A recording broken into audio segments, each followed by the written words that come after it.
Is this thing on? Yes, it is, because I hit the button. Yeah, fucking. Hey, how's it going, guys? So today I'm gonna talk about this small little habit I have of mine, or what I call a sickness. It's a shoe buying sickness. And I think the last time that I had this conversation with you, I told you that I was gonna stop buying shoes. I fucking lied. Not so much to say that I'm not into shoes anymore, because I am, but I did sell a majority of them recently. Why? Because I believe like shoe collecting for me has become such a fad, or not even that, it's not the same that it used to be, you know? Back in the day when we used to cop these kicks, we used to cop it just because it looked dope. You know, nowadays it's like, if you collect shoes, you're the cool guy on the block. Oh, you got the ice on your feet! Oh my god! I think I mentioned this before in a previous vlog, but I actually wanted Jordans because I thought that they can make me dunk like a black man.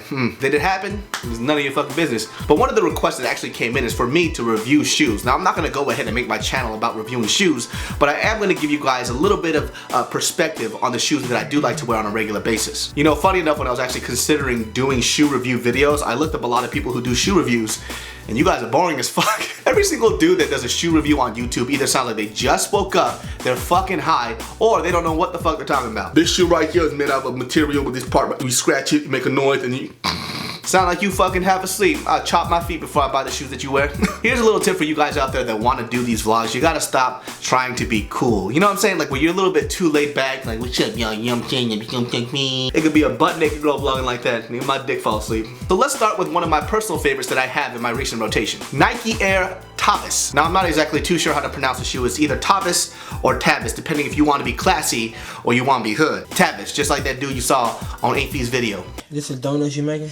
No, nigga, this is, I don't know what the fuck this is, okay? It's just something sweet for the fucking kids, okay? Now, Tavises are really great because, number one, if you kind of look at it, design-wise, it's a mix between, I say, a Roshi and also an Air Max 1 or 90. For a lot of the recent shoes that I've been wearing, one of the bigger factors that I need in it is ventilation, and this shoe definitely has it. Summertime, it gets hot, so I need something to keep my toes nice and fresh, because you don't want to smell somebody's feet after it comes out of a Jordan 11. Patent leather and stinky feet.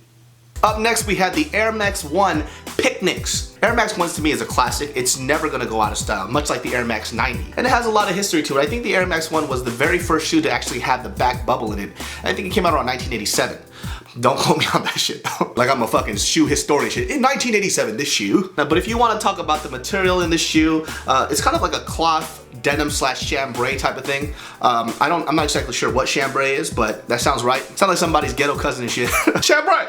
I was actually introduced to this shoe by Bart, and I told that fool that I was never gonna buy another shoe again. And then, well, look at it, well, I got it. And if you guys wanna know why this is called the Air Max 1 Picnics, it's because of the interior. If you look at it, it's a picnic blanket, and inside the Nike emblem is actually a picnic disposable plate. It's pretty cute, huh? That's right, men can call shoes cute and still be a man. It's cute. Chambray! Now, the third shoe that's coming up is probably one of the shoes that I have worn the most.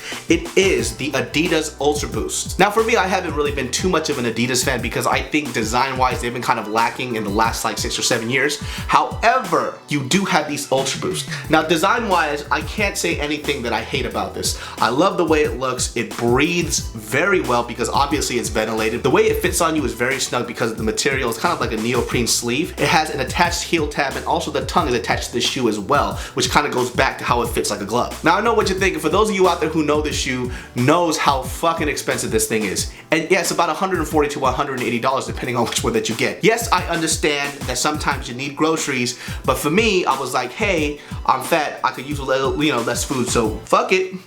Aside from the design, the biggest reason why I got this shoe was because of how comfortable it is. And I know I've told you guys that I'm a huge fan of Nike Roshis. Nike Roshis don't even come close to this. Now, if you're thinking about value-wise, with comfort, the Nike Roshi definitely wins because Roshis, you can get them as cheap as up to 60 bucks if you get it online. And retail, they go roughly about 70. So yeah, you could probably buy close to 2.5 Roshis for one of these. I don't know why the fuck you would get half a shoe, but. So with those things coupled up, the Roshis definitely are a better buy, but when it comes to material and comfort, you're not going to beat these shoes right here. But interestingly enough, I mean, I'm not sure if you guys knew this, but you know, I was never really what you call rich, or I never had a lot of money, but one of the ways that I actually got to LA, because I had no cash, I had to sell all my shoes. No, you're not playing. You didn't quit. When you have a ghetto child sell his shoes that he worked really hard for, working a job that had minimum wage, I almost had a heart, I was a hallelujah. I almost knocked the fuck out. But I kind of got over it, and it was very nice at the moment when I, you know, when I had that ability to